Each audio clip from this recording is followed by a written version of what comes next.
আজকে ধর্মঘট আমাদের আহ্বান করেছি এআইইউটিউসি সহ 10টি কেন্দ্রীয় ট্রেড ইউনিয়ন এবং এআইকেএমএস সহ সংযুক্ত কিষাণ মোর্চার ডাকে আমাদের ধর্মঘট চলছে এবং ধর্মঘট সফল হওয়ার পথেই আমরা কেন্দ্রীয় সরকারের যে জনস্বার্থ বিরোধী নীতি, দেশ বিরোধী নীতি, বিশেষ করে দেশ বিরোধী নীতি এবং মালিক শ্রেণীর যে অবাধ শোষণে রাস্তা করে দেওয়ার বিরুদ্ধে এবং অস্বাভাবিক মূল্যবৃদ্ধির বিরুদ্ধে শ্রমিক কৃষকদের জীবন আজকে জেরবার।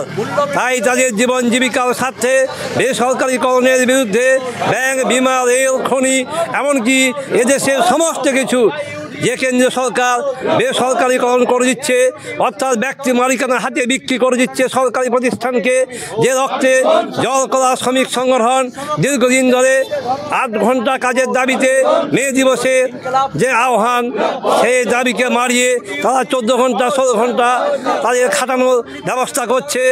আর অপরদিকে এই রাজ্য সরকার যে তার অস্বাভাবিক ব্যাপক দুর্নীতি করে তাদের সমস্ত নেতা মন্ত্রীদেরকে জেলে ঢুকিয়েছে। শুধু তাই নয়, এখানে 8,000 স্কুল বন্ধ করে গোটা দেশে 90,000 স্কুল বন্ধ করে দিচ্ছে সরকার। তার বিরুদ্ধে আমাদের এই ধর্মঘট। আমরা এই ধর্মঘট আহ্বান করছি সমস্ত ধরনের শ্রমিক, কৃষক এবং সাধারণ মানুষের জন্য এই ধর্মঘট ডাকা হয়েছে, তাদের স্বার্থে ধর্মঘট। তাই এই ধর্মঘটকে জনসাধারণ ব্যাপকভাবে সমর্থন জানিয়েছে।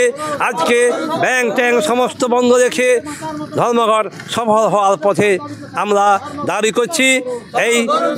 এই ধর্মঘটের মধ্য দিয়ে যদি কেন্দ্রীয় সরকার এবং রাজ্য সরকারগুলো জনগণকে মানুষ বলে মনে করে, মূল্য দিয়ে রাখে, তাহলে এই দাবি তাদের মেনে নেওয়া উচিত। আমার নাম জগদীশ মাইতি, এআইইউটিউসি ময়না থানা সভাপতি।